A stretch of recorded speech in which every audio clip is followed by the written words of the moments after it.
టాలీవుడ్ లో సంక్రాంతి సీజన్ ముగిసింది. ఇప్పుడు అందరి చూపు ఫిబ్రవరిపై పడింది. తండేల్ మూవీ ఫస్ట్ వీక్ లో వస్తూ ఉండటంతో క్రేజ్ మెల్లిగా పెరుగుతోంది.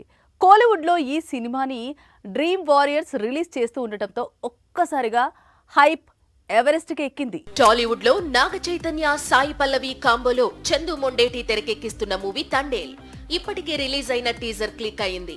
సాంగ్స్ కి మంచి రెస్పాన్స్ దక్కింది. లవ్ స్టోరీకి దేశభక్తిని టచ్ చేయడంతో అన్ని వర్గాల ఆడియన్స్ లో ఆసక్తి పెరిగింది. పాన్ ఇండియా రేంజ్ లో ఇంపాక్ట్ క్రియేట్ చేస్తుందన్న చర్చ జరుగుతోంది. ఫిబ్రవరి 7న తండేల్ ఆడియన్స్ ముందుకు రానుంది. అయితే ఇదే డేట్ కి కోలీవుడ్ లో అజిత్ మూవీ రిలీజ్ అవుతోంది. దీంతో అక్కడ ఎఫెక్ట్ పడుతుందని భావించారు ఫ్యాన్స్. కానీ డ్రీమ్ వారియర్స్ ఈ సినిమాని తమిళనాడులో డిస్ట్రిబ్యూట్ చేయనుంది. ఈ ప్రకటనతో చైతు ఫ్యాన్స్ ఊపిరి పీల్చుకున్నారు. ఎందుకంటే కంటెంట్ ఉన్న సినిమాలను మాత్రమే ఈ ప్రొడక్షన్ హౌస్ రిలీజ్ చేస్తుంది. తండేల్ అదే రేంజ్ ప్రాజెక్ట్ కాబట్టి భారీ ధరకు రైట్స్ ని సొంతం చేసుకుంది. జనవరి 20 నుంచి తండేల్ ప్రమోషన్స్ లో స్పీడ్ పెంచనున్నారు మేకర్స్.